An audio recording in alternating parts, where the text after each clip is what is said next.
Okay, so decided to make the first video here, and basically I'm gonna start like a series of videos. I've been working on a book, and basically I'm gonna want to talk about emotional resilience, and and this is the the time that we are really in need of becoming resilient. I know that sometimes, you know, while we are going through some difficulties, it seems like we don't have the strength to do anything. It hits us, and our body goes into that state of fight or flight. And I know that many of you know what I'm talking about, of what is that the body is doing in a state of fight or flight. But I know that many of you don't. So what I want to do is gotta go over a series of videos that will be explaining what is it the body is doing, and then probably I'll also be making some live videos where you guys can interact with me directly, and we can I can answer some questions.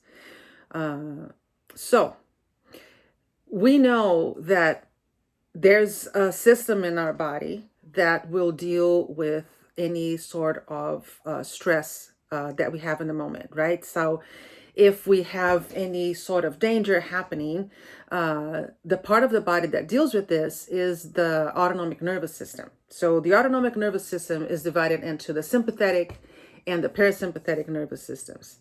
The sympathetic nervous system is the one that will control the fight or flight. So the fight or flight, when it's on, it's it's working to help you deal with a physical stressor and also an emotional stressor.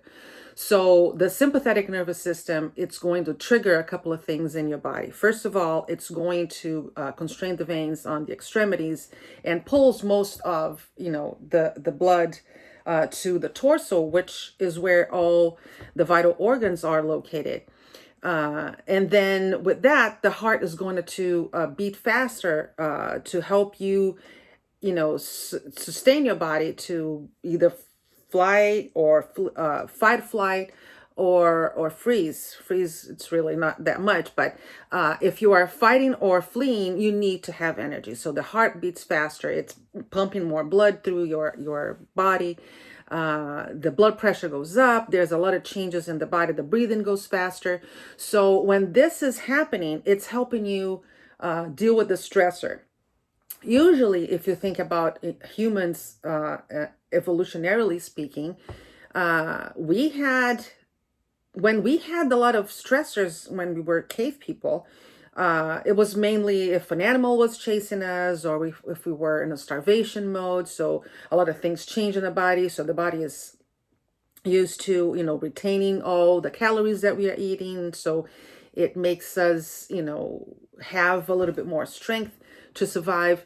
The problem with this is that when we are dealing with a lot of stressors as well, our brains, as wonderful as the brain is, they don't do a good job at differentiating between reality and a movie or a thought. So if you think about it, if how many of you have seen a horror movie or a suspense movie, and you all of a sudden you forget that you are watching the movie? You could be at home or you could be in a movie theater, and all of a sudden you are holding your breath, right? You are, sometimes holding yourself at the chair, and your heart race starts racing. And why is that? You are safe. It shouldn't be a problem, right? That you are, that your body is reacting this way.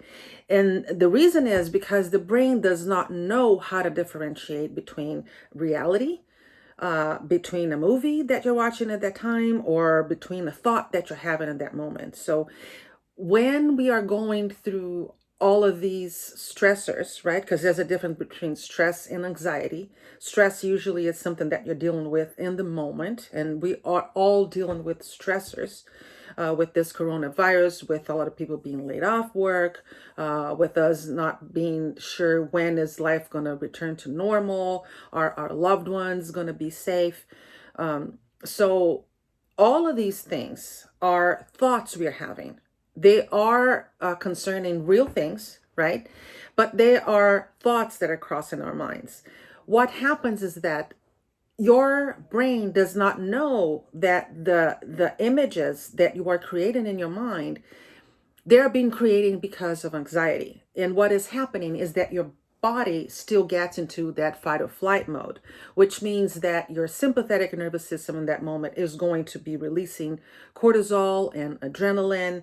And it's going to be making hard for you to relax. So you might be in your mind being distracted and doing things, but all of a sudden, you can't really relax. Some people are going to notice that you're going to be more irritable. And, if somebody says something that in another situation, you might be able to just like deal with it.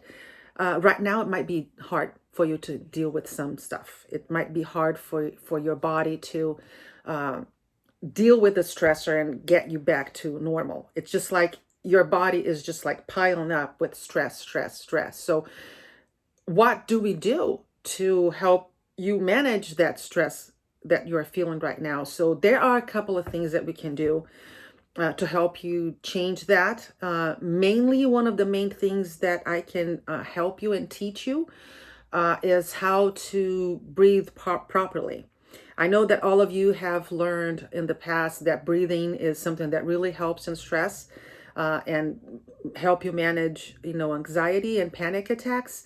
And I want to teach you and share with you what I know about breathing and what I know about the body, so that the body will be able to calm down on command, on allowing you to slow down your breathing to calm down. So the next video I'm going to make, I'm going to actually talk about that. I'm going to actually talk about what is it that the breathing is doing to your body, and what can you do to help you manage that stress and change what your body is doing and how it's reacting to stress. All right? Okay, see you in the next video.